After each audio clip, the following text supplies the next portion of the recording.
Allies of the administration in the August and higher lawmaking chamber of Congress are also pushing back on the United Nations Human Rights Council decision and resolution to probe the alleged extrajudicial killings as a result of the government's all-out war against illegal drugs.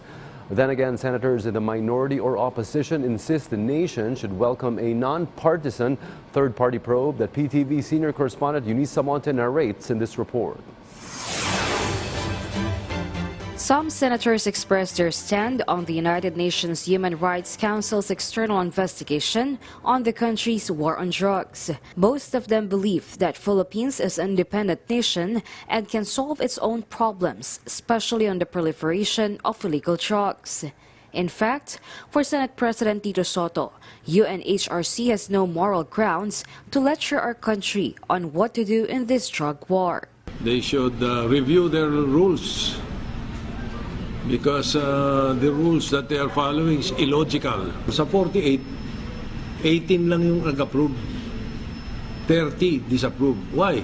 An abstention is a no. Everyone in Parliament knows that. Di ba?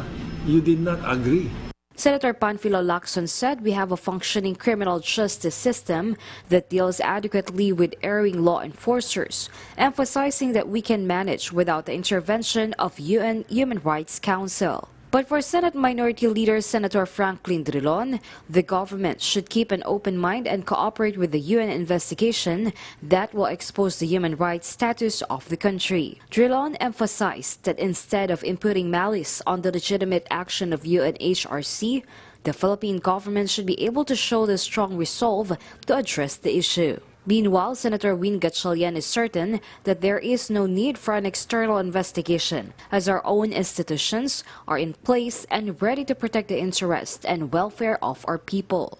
But for Senator Amy Marcos, the Philippines should already cut diplomatic relations with Iceland to send a strong statement that other countries should not impose their values on us. This act is also supported by the Senate President.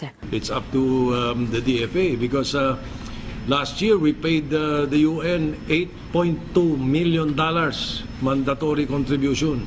We will be saving the country $445 million a year if we detach ourselves from the UN. Former PNP Chief Senator Ronald Bato de la Rosa offered his head if the UN investigation results point out to EJK in the country. Eunice Samonte for The Nation. Beyond the headlines, it's news with a different perspective. before the day ends, For events that shape our views and impacts the world around us. we keep you up to speed. With Richmond Cruz and Charms Espina. PTV News Headlines, your comprehensive nightly news source, only here.